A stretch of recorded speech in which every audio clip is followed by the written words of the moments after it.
Buen día hermanos, quería compartir el devocional de hoy. Seguimos con el estudio de Isaías en el capítulo 5. Hoy continuamos con la segunda parte de este capítulo, desde el versículo 8 hasta el versículo 30.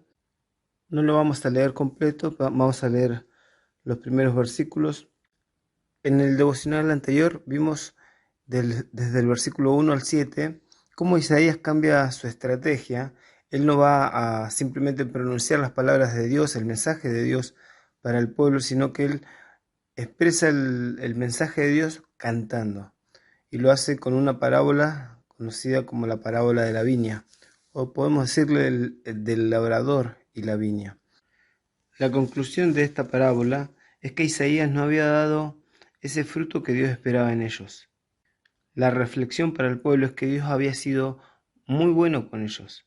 Él había obrado en medio de ellos, habían visto su poder, habían visto pruebas de su presencia, y sin embargo ellos actuaban y vivían como si nunca hubieran conocido de Dios, como si nunca hubieran sido enseñados por Dios.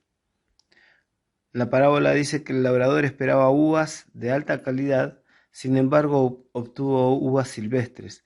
Otras traducciones dicen que eran bayas venenosas, no servían para su consumo. En los versículos 5 al 7 dice lo que el labrador iba a hacer después de haber recibido estas uvas silvestres. Les iba a sacar la protección, les iba a sacar el sustento.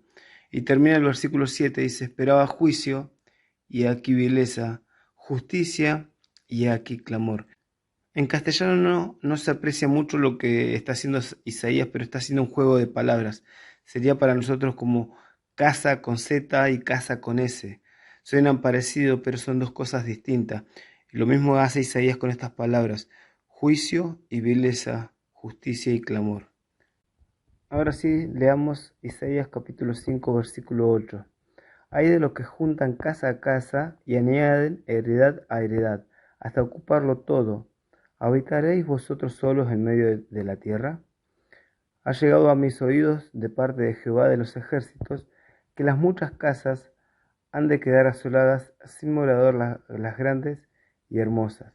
Y 10 yugadas de viña producirán un bato, y un homer de semilla producirá un efa.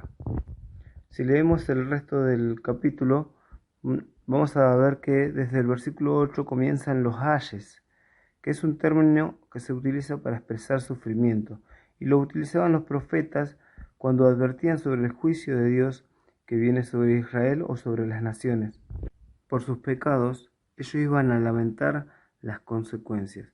Podemos leer los ayes de Jeremías sobre la destrucción de Jerusalén, o los ayes de Ezequiel por la destrucción de Tiro, y en el Nuevo Testamento también encontramos al Señor Jesús pronunciando ayes sobre su propio pueblo. Ahora voy a ir mencionando los ayes por encima nomás, con sus versículos, para ver lo que Dios estaba castigando, los pecados que Dios estaba castigando sobre su pueblo. Desde el versículo 8 al 10 son los ayes sobre la codicia de los hombres. Es lo que pudimos leer. Compran y compran. ¿Habitaréis vosotros solos en medio de la tierra? Dios castigaría la codicia de su pueblo. Y nosotros tenemos que tener cuidado con la codicia. El Señor nos advirtió: mirad y guardaos de toda avaricia, porque la vida del hombre no consiste en la abundancia de los bienes que posee. Lucas 12:15. Y en Mateo 6:19 dice: no os hagáis tesoros en la tierra, donde la polilla y el orín corrompe, y donde ladrones minan y hurtan. Dios castiga a su pueblo por desobedecer su ley, porque él había dado leyes que regulaban la venta de terrenos. Esto lo podemos ver en Levítico 25. Sin embargo, los ricos defraudaban a los pobres y se apoderaban de la tierra, y Dios les advierte que sus casas estarían vacías y que sus cosechas serían escasas. Desde el versículo 11 al 17 están los ayes sobre la embriaguez y el desenfreno. Tanto en el Antiguo Testamento como en el Nuevo Testamento, Dios nos advierte en cuanto a este pecado. No os embriagáis con vino, en lo cual hay disolución. Antes bien, sed lleno del Espíritu Santo, dice Efesios 5:18. En estos versículos de Isaías se describen los adictos al alcohol, que tan pronto amanece, ellos están bebiendo. Cuando venga el juicio, dice, estas personas tendrán sed y hambre, y se convertirán en alimento para la tumba. Los comedores serán comidos y los bebedores orgullosos serán abatidos. Desde el versículo 18 al 19 los halla sobre el descuido. Isaías habla de las personas que se burlan del Señor y de sus advertencias. Ellos en su arrogancia dicen: venga ya, apresúrese su obra y veamos, acérquese y venga el consejo del Santo de Israel para que lo sepamos. No tenían temor de Dios y pensaban que Dios no iba a hacer nada en cuanto a su pecado. En el versículo 9 es el ay más famoso, el ay del engaño. Dice: ay de los que a lo malo dicen bueno y a lo bueno malo, que hacen de la luz tinieblas y de las tinieblas luz, que ponen amargo por dulce y lo dulce por amargo. Esta es una advertencia a los que cambian la moral, aquellos que redefinen la moral y engañan a los demás para justificar su pecado. En el versículo 21 dice: ay sobre los orgullosos, ay de los sabios en sus propios ojos, y de los que son prudentes delante de sí mismos. En vez de escuchar a Dios, ellos decidieron consultarse a sí mismos, tomaron decisiones basadas en su sabiduría. Y en los versículos 22 al 25 están los ayes sobre la injusticia. Los jueces debían hacer cumplir la ley y sin embargo usaron su autoridad para liberar a los culpables y castigar a los inocentes. En el versículo 25, como una conclusión a todos estos ayes, Dios está explicando lo que va a hacer con su pueblo.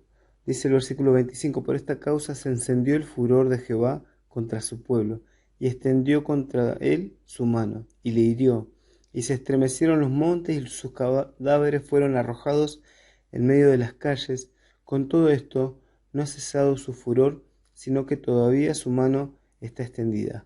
Alzará pendón a naciones lejanas, y silbará al que está en el extremo de la tierra, y aquí que vendrá pronto y velozmente.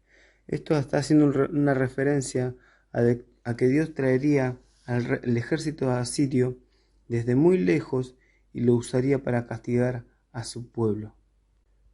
Podemos ver que Dios fue serio acerca de los pecados de su pueblo, cómo trató Dios con el pecado de su pueblo, y esto nos tiene que llenar de temor, porque ese mismo Dios no ha cambiado.